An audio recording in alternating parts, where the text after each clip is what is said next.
Model उप पंजीयक कार्यालय का लोकार्पण, जल्द बनेगा कोटा का मिनी सचिवालय।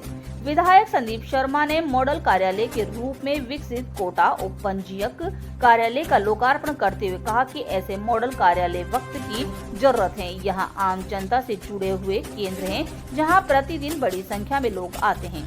ऐसे में यहाँ पर्याप्त सुविधाएं उपलब्ध करवाना जरूरी है। हम विकसित भारत और विकसित राजस्थान की परिकल्पना कर रहे हैं, इसीलिए सर्व सुविधा संपन्न कार्यालय जरूरी है। हमारे आग्रह पर मुख्यमंत्री भजनलाल शर्मा ने बजट पास किया, जिसमें मिनी सचिवालय भी स्वीकृत किया गया है, जिसका निर्माण शीघ्र ही प्रारंभ होगा। कोटा के लोगों को समस्त कार्यालय एक ही स्थान पर उपलब्ध होंगे। उन्होंने कहा कि पूर्व में यह कार्यालय एडीए परिसर में चल रहा था, किंतु वहां पर डीड राइट्स और एडवोकेट नहीं होने के चलते लोगों को परेशानी होती थी। राजस्व में भी कमी आई, इसीलिए इसे अब उपयुक्त वातावरण में स्थापित किया जाएगा, जहां सब लोग आराम से अपनी संपत्ति की रजिस्ट्री करवा पाएंगे। इससे काम की गति बढ़ेगी और आम जन के कार्य शीघ्र पूर्ण होंगे। सरकार की आय भी इससे बढ़ेगी। लोकार्पण कार्यक्रम की अध्यक्षता करते हुए भाजपा शहर जिला अध्यक्ष राकेश जैन ने कहा कि मुख्यमंत्री भजनलाल शर्मा के नेतृत्व में भाजपा सरकार ने जन कल्याणकारी और प्रदेश के विकास की दिशा में ऐतिहासिक कदम उठाए हैं।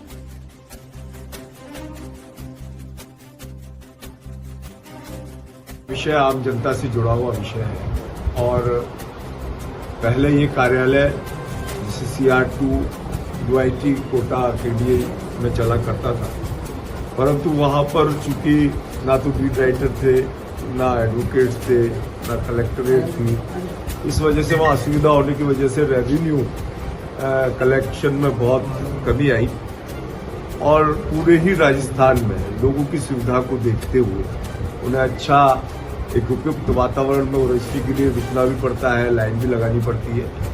तो ऐसे 10 मॉडल केंद्र तैयार किए गए हैं और उन मॉडल केंद्रों में कोटा को भी लिया गया, जहाँ CR2 का पहला हमारा ये मॉडल केंद्र बना है। यहाँ पर रजिस्ट्री अब CR2 में कोटा क्षेत्र की समस्त भूखंडों की रजिस्ट्री हो पाएंगी और निश्चित रूप से एक ऐसा यहाँ पर वातावरण होगा जहाँ लोग आराम से अपनी रजिस्ट्री करा पाएंगे, उनको सब प्रकार की सुविधा मिलेगी। तो आदमी थोड़ी देर वेट भी कर सकता है, इंतजार भी कर सकता है, उसको परेशान नहीं होना पड़ेगा। मेरा मानना है कि आज जिस तरीके से हम बढ़ते भारत की ओर देखते हैं और विकसित राष्ट्र की कल्पना करते हैं, तो ऐसे कार्यालय होना आवश्यक है। भविष्य में हमारा विचार है कि ये सब कार्यालय एक स्थान पर हो और उसके लिए हमने लगातार प्रयास करके माननीय मुख्यमंत्री जी का मैं धन्यवाद देना चाहूँगा, जिन्होंने कोटा को मिनी सचिवालय की सौगात अपने बजट घोषणा में दी है। और जब मिनी सेक्रेटरिएट कोटा में बन जाएगा, उसके लिए जगह देखकर उसमें जल्दी कार्रवाई प्रारंभ कराएंगे। तो ये सारी चीज़ें जहाँ कलेक्ट्रेट होगी, कलेक्टर होंगे, SDMs होंगे, सभी SDM ऑफिस और DIG स्टाफ और समस्त व्यक्ति एक ही जगह पर अपनी समस्याओं का निस्तारण करके और वो वहाँ से पूरी तरीके से संतुष्ट होकर जा सकता है। तो ऐसी आवश्यकता भविष्य में लगती थी, उसको लेकर जल्दी काम होगा। और जब तक ये CR2 का DIG स्टाफ कार्यालय का आज यहाँ श्री गणेश हुआ है।